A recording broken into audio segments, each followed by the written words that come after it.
The Awakening, written by Kate Chopin, narrated by Sara Nichols.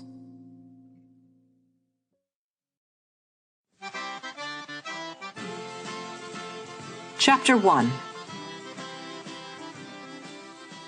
A green and yellow parrot which hung in a cage outside the door kept repeating over and over, "Allez-vous? Allez-vous? Sapristi? That's all right." He could speak a little Spanish, and also a language which nobody understood, unless it was the mockingbird that hung on the other side of the door, whistling his fluty notes out upon the breeze with maddening persistence. Mr. Pontellier, unable to read his newspaper with any degree of comfort, arose with an expression and an exclamation of disgust. He walked down the gallery and across the narrow bridges which connected the Lebrun cottages one with the other. He had been seated before the door of the main house. The parrot and the mockingbird were the property of Madame Lebrun, and they had the right to make all the noise they wished. Mr. Pontellier had the privilege of quitting their society when they ceased to be entertaining. He stopped before the door of his own cottage, which was the fourth one from the main building and next to the last.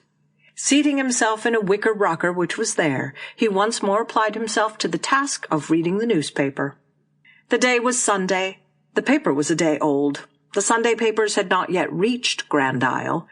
He was already acquainted with the market reports, and he glanced restlessly over the editorials and bits of news which he had not had time to read before quitting New Orleans the day before. Mr. Pontellier wore eyeglasses. He was a man of 40, of medium height and rather slender build. He stooped a little. His hair was brown and straight, parted on one side. His beard was neatly and closely trimmed. Once in a while he withdrew his glance from the newspaper and looked about him. There was more noise than ever over at the house.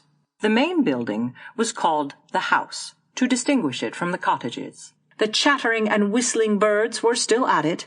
Two young girls, the Fairvell twins, were playing a duet from Zampa upon the piano.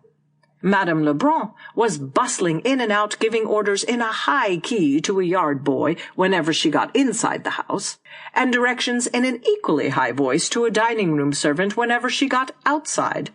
She was a fresh, pretty woman, clad always in white with elbow sleeves. Her starched skirts crinkled as she came and went. Farther down, before one of the cottages, a lady in black was walking demurely up and down, telling her beads. A good many persons of the pension had gone over to the Chenière Caminada in Baudelaire's lugger to hear Mass. Some young people were out under the water oaks playing croquet. Mr. Pontellier's 2 children were there, sturdy little fellows of 4 and 5. A quadroon nurse followed them about with a far-away meditative air. Mr. Pontellier finally lit a cigar and began to smoke, letting the paper drag idly from his hand. He fixed his gaze upon a white sunshade that was advancing at snail's pace from the beach. He could see it plainly between the gaunt trunks of the water oaks and across the stretch of yellow chamomile. The Gulf looked far away, melting hazily into the blue of the horizon. The sunshade continued to approach slowly. Beneath its pink-lined shelter were his wife, Mrs. Pontellier, and young Robert Lebrun. When they reached the cottage, the two seated themselves with some appearance of fatigue upon the upper step of the porch, facing each other, each leaning against a supporting post. "What folly, to bathe at such an hour in such heat!" exclaimed Mr. Pontellier. He himself had taken a plunge at daylight. That was why the morning seemed long to him. "You are burnt beyond recognition," he added, looking at his wife, as one looks at a valuable piece of personal property which has suffered some damage.